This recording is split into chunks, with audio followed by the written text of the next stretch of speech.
everyone, Strangers123 here with yet another replay cast. Today I am playing in Itshisushi, the tier 4 Japanese premium battleship, cruiser, destroyer, carrier thingy majiggy, whatever the fuck you want to call it. It's the most recent patch 0632 or 3 or 5 million or whatever the flying fuck it was after everything that managed to break thanks to Wargaming's 1st of April joke. I guess that itself would be the joke, but regardless, this thing got buffed. And it got buffed pretty hard in my opinion. Now, first of all, I don't actually have the replays. Fuck you. Okay, replays are broken, so okay, my mouse cursor works, but what am I looking at now? Okay, now my ship just vanished. Interesting. Okay. Fuck that then. Just wanted to have a look at my singles, but I'm pretty sure I'm running a full Sealclubbing complement. Like I usually say, if you're gonna Seal Club, you damn better fucking do it properly. But here we are, on fault line, and for those that know, the old Itshisushi, I believe she had a main battery firing range of 12.7 or something, and a 16-kilometer concealment, because reasons that you were spotted long before you could shoot anything. And yeah. Anyways, with this now 15.3 kilometers main battery firing range, you can actually start shooting stuff and not get outranged by cruisers. Must feel amazing, right? Anyways, just a quick overall of the ship. You have amazing armor, almost 30 knot speed with the speed flag on your ship, which, well, you can see there, I had a bunch of fucking signals on it. Anyways, almost 30 knots, you have 45,700 health, along with a 25-second wheel of 10 30.5 centimeter guns, which have laser freaking accuracy at anything more than 5 kilometers away. Try shooting stuff closer than that, and your shells will have a tendency to do fuck all and miss. And fuck TeamSpeak, by the way. Don't worry, that's mine, not yours. Regardless, the 25-second reload with 10 barrels does really make this thing an amazing HE spammer. Plus, you have amazing high explosive shells to begin with. Let's be completely fair, forget your AP shells. They're fucking useless. They don't exist. Like, they just simply do not exist. Anyway, some random fucking Congo shells come in, and my number 3 turret gets moderately damaged. Shit, Congo over there now, and you can see on the map, the guy's fucking running away. Because, I have 20-kilometer range, comrade, I must use! While definitely useful in the opening stages of the game, too much range doesn't do you too much good later in the match. And, well, hey, at least with 12.7-kilometer range, I wouldn't be able to do shit. Now I can at least do something. I was originally contemplating going into B, but as our aircraft carrier flies in and spots the entire fucking enemy team that's just sitting behind there wanking, I'm like, nah, not really. I'm never going to be able to cap the flag anyways, and I'm never really going to be able to farm much in terms of damage, because they can pretty much just sit behind the islands and shoot at me, and I can't do fuck. So, I decide I'm going to break away from this. There's no real point in being here. Take a bit of a really terribly aimed shot, but have a look at the aircraft carrier. Mind you, he's in a division with a tier 5 ship, so I don't know if he knows about the little Sealclubbing thing that used to be fun, in a way. If you really needed someone to grind tier 5s, take a tier 4 aircraft carrier, and you were guaranteed top tier, provided, one condition, the enemy team does not have a division of equal tiering. So, the enemy doesn't have a tier 5 a tier 4 carrier division. Because here's the thing, tier 4 carriers can only see tier 5s, they cannot see tier 6s, or for that sake, any tier 4. However, with mirror carrier matchmaking, guaranteeing you, if you have a tier 4 carrier, guaranteeing you basically another tier 4 carrier on the enemy team, if he's not in the division, you're guaranteed top tier, because it'll always be a tier 5 game, because you have a tier 5 in your division. And that will always also have mirror matchmaking. Regardless, I set this Wyoming on fire twice, and fortunately our aircraft carrier was unable to get a flooding on him, it seems. I don't even know if he hit him properly. I was not paying attention, but 3 hits, 2 fires, and that's just what the Itshisushi can do for you. And, well, hey, I'm still circling around, their battleship aren't really committing, and I don't really want to commit myself either. At least not in the early stages of the game, but now that I know where all 3 of their destroyers previously were spotted, Minicutter on the Charlie flag, with our team doing nothing there. B-170s, they are on Alpha Cap, B-170 currently be spotted, I believe that's a T-22, that's right, T-22. Also around that area of the map, basically meaning that Bravo Cap is kind of open, so I'm just gonna head in there and try to nab this. fighting isn't really going on too much, so while not much is going on, I'll tell you this is my Amagi competitive captain, so the only captain skill that's doing absolutely nothing is the double catapult fighter, but there's not really much at tier 1 that you really otherwise would take. I mean, sure, you could go with preventative maintenance for God knows what reason, like kiting and everyone spams AG. This guy sneaking in pulled a bit of a weird move. I'm like, yo, cap's not there. Fine, you want to pass? Go ahead. You're going to shoot the water and fuck your camo up. Go ahead as well. Yours fulfillment. No, mine. Then again, I'm playing tier 4 and people have a tendency to be stupid at this tier and just retarded shit like that guy. Mind you, I don't even think he has camo on. Speaking of stupid, I don't know where the fuck a fight does. Certainly not aimed at anything but in particularly useful other than trying to go shellfishing. I don't know. Does that... You're in a premium ship, comrade. You're playing premium ship, shooting AP and angled fucking Kaiser, while battleship behind you shot HE, and comrade, you're not using camo. And shooting water as well, fine. So, well, shooting AP at him, like I said, is a complete waste of fucking time, because 1, that's a Kaiser, and 2, my AP shells are about as useful as that of ATA fucking 2.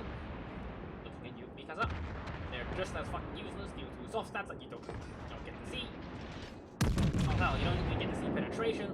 So, well, let's just continue spamming HE, because I set him on fire, he's stomach on it, and 25-second reload is perfect for doing shit like this. So, hey look, comrade, you're on fire again. And as I'm making a... You can argue mistake. The closer I get to him, the worse my guns get, especially if I get within 5 kilometers range, that my guns pretty much become useless, because I'm no longer able to reliably strike his deck, his terrorists will be suspended by shells, and I can't actually shoot him his belt armor. And, well, let's be completely fair, I'm not going to do fuck with the AP either. There you go, you can see 6 out of 10 hits. Actually, 6 out of 8 hits at that kind of a range. That's kind of what you expect. 4 of them did a whopping load of fuck all, no extra fire, and 2 of them actually did damage. Anyways, pressing up, staying just outside of the cap, it really doesn't matter, because I'm going to be permanently reset anyways. It's something else to get the cap. That's the pink scheme that's torqued behind me, for God knows why. And again, 3 out of 3 pen, 3 none, and 4 of the shells going into nowhere. Now see a really bad timing. The aircraft carrier shows up. If I want to dodge the torpedoes, I have to turn toward broadside towards the Kaiser. I don't want to do that because he's currently in his firing range. So I make the decision just to do a hard turn towards starboard. I've loaded an armor piercing salvo just because he's getting into a range where I might be able to do something in 5 out of 10, no, 5 out of 8 even. One of them overpens, the rest of them pens, and I actually get some surprisingly high damage off them, allowing somebody else on the team to finish it off. Anyways, the torpedo bombers have now committed. They are dropping, so it's time to drop my turn as well. It's a really long ship, so right now it's a matter of making sure I try to only take 3 torpedoes if possible, and make sure I take 1 on the stern for additional damage, but also additional regen. Also, I trigger my damage control party knowing the dive bombers have also committed to come in, and the damage control party catches any of that, and it's time to get out of here. Also, I trigger my heal as early as possible. Still another piercing shell, another Kaiser shows up. Let's be completely fair, it's a waste of my time to shoot at him, but you see my reload, it's like 20-second reload. That's basically US battleships reload Damacon timers, so it's pretty insane, especially considering the fact that I have Adrenaline Rush. And yes, I did notice a view on 70. I know that all I need to do is head the other direction. I don't want to turn my guns to engage him, because that means it's putting me in a position where I can't actually really get the firepower I want to have on him, and I can't actually get to angle myself against Kaiser Wyoming if I want to have my firepower properly angle against them. Anyways, I've lost a lot of health to the carrier. You can argue here and there about whether I should have turned towards Kaiser or turned towards the torpedo bombers. I personally would rather take the guaranteed loss of health that I know I am guaranteed to lose from the carrier, and I know exactly how much I'm able to regenerate, than risk, for example, 2 overpens or, just dying to a billion citadels from the Kaiser. So, personally, I would, that's the decision I went for, and I knew I could survive the torpedo bomber attack. You see, the Itshisushi is quite a long ship, but it turns surprisingly well. Like I say, it's the best tier 4 cruiser battleship, destroyer, carrier thingy-majiggy, because sure as hell they can carry now, because carriers can't. That's a bit of an unfortunate salvo. Usually at this kind of range, even a 10-kilometer range, believe me, these guns are ridiculously accurate. You'd be surprised what they're actually able to pull off. And there you go, I've used 2 heals, and, well, my next one's gonna put me back up to half health, because, hey, cruisers have good heals, right? And a lot of cruisers at this tier have about this speed as well, and there you go. Bam, 5 out of 10 hits, on fire, no problem, combat. You're shortly back with armor piercing, I'm angled. But let's see what you do. Oh, you didn't even hit me. Bam. Not like he can really do much against me, he sees my entire team, he just needs to fuck off. My number 4 turret, number 2 turret refused to fire at that point, so 8 shells out, 6 out of 8 hits, 13 kilometers. Combat, accuracy, how does it work? And there you go, the last turret's out as well. Spoiler alert, it actually misses. Shoot him again with this one. And, well, he's still burning, he's ticking, and I'm almost up to 70,000 damage, so well, that's basically... I guess you can say that's kind of tier 4 battleship average for me. The last shell doesn't do any damage, but I don't think it's gonna matter because 1 health and he runs to death. Like, this is kind of just average tier 4 battleship kind of damage that you kind of would expect out of a tier 4 ship. Of course, if you get a ridiculously long game, then you know that's something else. And there you go, triggering my number 3 heal, and that's gonna place me back up to half health because hey, I decided that I was gonna just tank the torpedo bomber damage rather than risk dying instantly to a Kaiser's AP shields. Sure, Kaiser might not have the world's biggest caliber guns, they have a lot of penetration, and this thing, one, it does have double turtleback armor, doesn't really like getting broadsided at close range. That armor is there to troll AP shells from long range, and this mini Kaiser unfortunately shows up, and Clemson picks the kill. And there you go, you can see our carrier again trying to go for this Kernish. Didn't do shit to, I think, the Wyoming in the beginning, and I don't think he's gonna get to do shit to this guy either. And like, I mean, I'm Sealclubbing in an Itshisushi, but like, I mean, I'll be completely fair. I never really bothered Sealclubbing much with tier 4 carriers. It wasn't really that fun. The plane slow, and sure, occasionally I would do it if I wanted to, and I do have like, a couple of replays and I think a couple of stream highlights. Usually after major patch changes, just highlighting some of the stuff, and you can see 22, almost 22 second reload now because I've regenerated some of my health, so it's not the 21 that it used to be. But it doesn't really matter, it's more than good enough to be spamming enemy ships down, and oh hey look, you're on fire again. Anyways, Skirmishing Congo coming around, just might as well tell you, I'm in a Itshisushi, I don't give a fuck. If these guys want to spam AP at me, I don't really give too many fucks. They have to lull pen my upper deck 19mm to actually, well, my deck areas to actually be able to do any damage to me, and I don't give a fuck, because I am a cruiser, I spam HE. I set you on fire with like 30% fire chance. Tier 4 and 5 ships do not have high fire resistance multipliers on their ships, and I have a really high fire count and really high reload as well. So if I set you on fire, I'll keep setting you on fire. Anyways, what's going on the map right now is that the V17 enemy team has capped the Alpha flag, and there's a tunnel chasing him. I think tier 4s get Hydra on the top hull, so hopefully he can take a fight with him. In the meantime, I will defend the base with basically the rest of my team, but have a look at my damage. It's already 90,000, and I do decide to take a punt that Congo. It's not a normal Congo, it's actually Aokihaga Norpeggio Congo, so if you're wondering why the Flying French Ducky have a camo on the ship, that's why. My aim is also sucking dick, but then and again, I'm not used to shooting at stuff farther than 12 kilometers with this ship anyways, because previously it didn't have that much firing range. So it took taking me a little bit to get used to shooting at stuff again. Believe it or not. I don't play this thing that often, but when I do play it, I usually have a great deal of fun as I pull another amazingly, terribly aimed shot against the Congo, but still it picks up some damage, so I'm not really going to complain. And I'm just going to push these guys. As long as they're shooting AP at me, I couldn't give a damn less about what they want to do about my armor. I still have 2 heals, I have more than sufficient health to be able to counter that. And my HE spam is honestly just superior, because I have this thing called accuracy. My shells hit. Like, just look at the spread of those shells. That's an angled Congo. I'm firing IGN guns, mind you. And, well, I've set him on fire now, so, what's fire damage? That's just away. And of course, if you're just farming damage, the more fire damage you spam, of course, you know, battleships, they can heal. And our Kanae is close range torped to death by V170. Have a look at the map. He was broadsiding him, and, well, game terrible, no problem. 1 hit, 1 fire. Screw you. That's 2 fires burning on the Congo, and I'm being a little bit of a cheeky piece of shit right now. I'm trying to aim a little bit France is going to set his number 1 and 2 fire as well, because, hey, balance, dominant. Anyways, the enemy has 8 secured nicely. Our Hosho trying to run, and look at that dispersion. If I aim for the shelf a little bit higher, probably would have hit like 6. But anyways, have a look at the map. We have an enemy Langley being chased down by an elite with a Wyoming up his ass. Hosho running away from the 170. A basically firmly making the enemy in control. Kaiser heading towards middle, and I think our carrier attacked the Langley anyways. Got this Kaiser Congo group that's just running away. That's Crimea, that's not going to fuck, and a high caliber in 15 minutes already. Spamming primarily high explosives. Clems and Muskie aren't going to get to do shit because they're running away.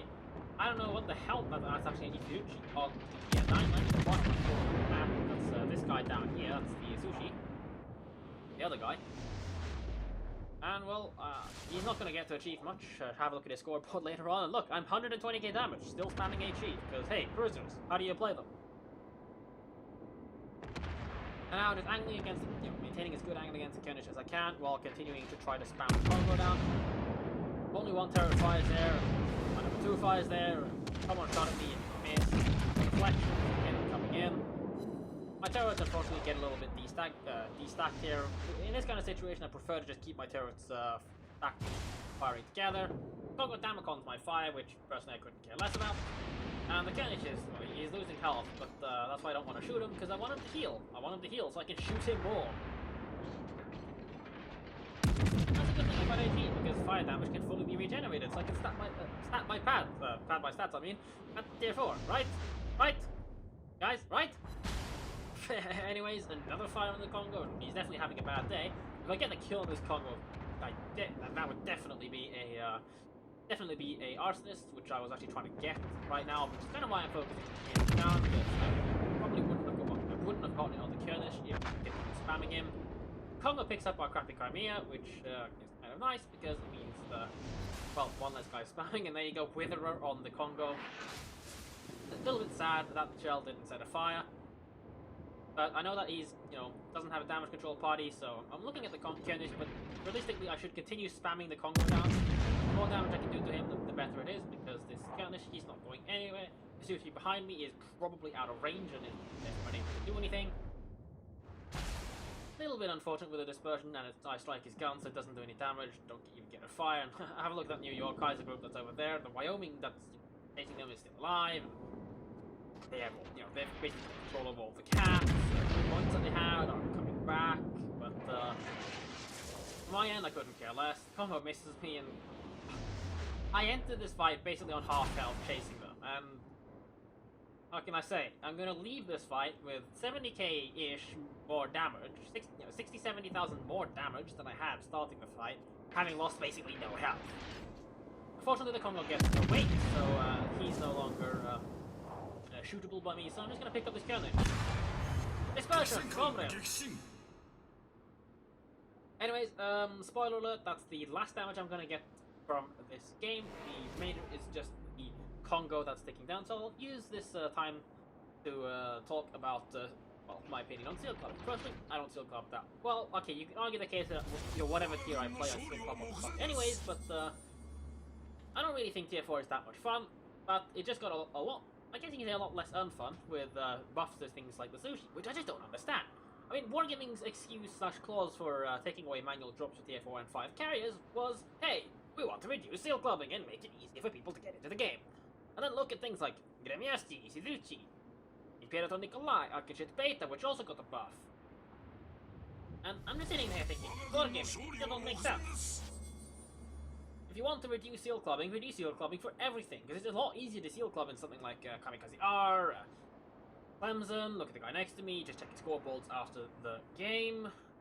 Like I said, Itshisushi even, Imperator Nikolai, like, makes sense. If your ultimate goal is to reduce Sealclubbing, then why are you increasing Sealclubbing by buffing ships that are good for Sealclubbing? While nerfing what is actually kind of a counter to Sealclubbing, because now without carriers manual drops, if that Langley had manual drop me, I'd be dead. I just outright would have died if he put a good manual drop on me. I would not have had the health. He would have hit 2 more torpedoes. If he waited with his dive bombers, he dive bombed me afterwards, and there you go. I'm dead. Nothing I can do about it. Because no anti-air.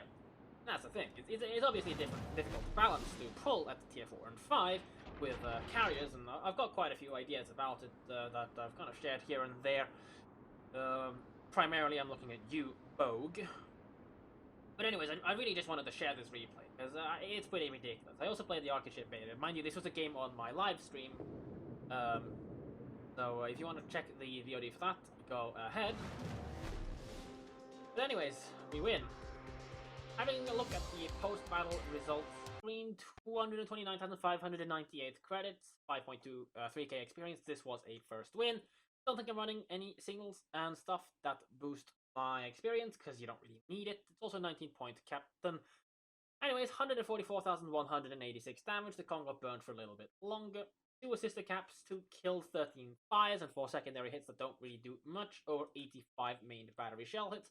Picked up a Witherer and a high caliber, kind of what you'd expect when you're spamming AT like a piece of shit in a tier 4 battle cruiser ship something majiggy destroyer carrier. I got 1,533 base experience, clumsing underneath me, picking up 1,533 more experience than him. I guess he's also a Sealclubbing piece of shit. Well played to him. New York, that was fiddling around the middle of the map, chasing the carrier, being chased by Wyoming. He also picked up over 1,000. The enemy V170, kind of what you'd expect. He was playing quite alright over the game. Unfortunately, he actually died in the end. I didn't pay attention to who killed him. But hey, there you go. As you can see, that's a Alki-Hagnet no Apetio Congo. And as you can see, he was just unable to do shit against me. The Kurnish that's beneath him was also completely unable to do shit against as well, because, hey, balance. And armor, comrade, how does it work? Detailed report screen, you can see Congo 53,000 damage farmed, the Kurnish 22,000, a bunch of other damage. Most importantly, have a look at my HE damage, 62,000 HE damage, 71 from fires. Because at tier 4, very few people know about this thing called damage control party management. And if you don't know how to manage your damage control party, you put out the first fire that you get, because hey look, on fire. Guess what? 20 seconds later, ship's on fire, yo! Twice! That's the thing. Damage control management, people just don't know what this kind of tier. Hell, people don't even know a tier 10, so hey, what can I say? You drop them once with a carrier, and you can even have the torpedo bombers right next to his face, and you're like, I'm on fire, must put it out, Then you flood him on fire, and 3 fires, the flooding, and he's dead. Like, good game. You could have survived, you could have AI'd my planes, could easily have lived if you just waited, but nope, you had to panic press the R button. 10,000 from AP overturn hits, you can see 62,000 from 75 HE hits, so per shell, definitely AP did better in this case, but that's not counting the 71,000 fire damage that also came. If you count the 75 shell hits for, well, let's be completely fair here, the 62 plus 71 for 130,000 plus damage, because, I'm going to count the fire damage into my HE shell damage, because that's basically what I'm going for, then all of a sudden the shell economy looks a lot better.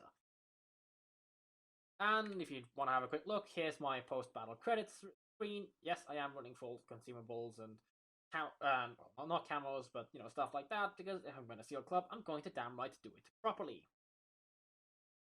Anyways, hey, I'm a Sealclubbing piece of shit. Maybe I'll put up some proper replays later on throughout the course of the next few days, maybe even going through and uploading more competitive, well, not even replays, they're just competitive recordings as is. Hope to see you guys in those, and take care. See you guys later.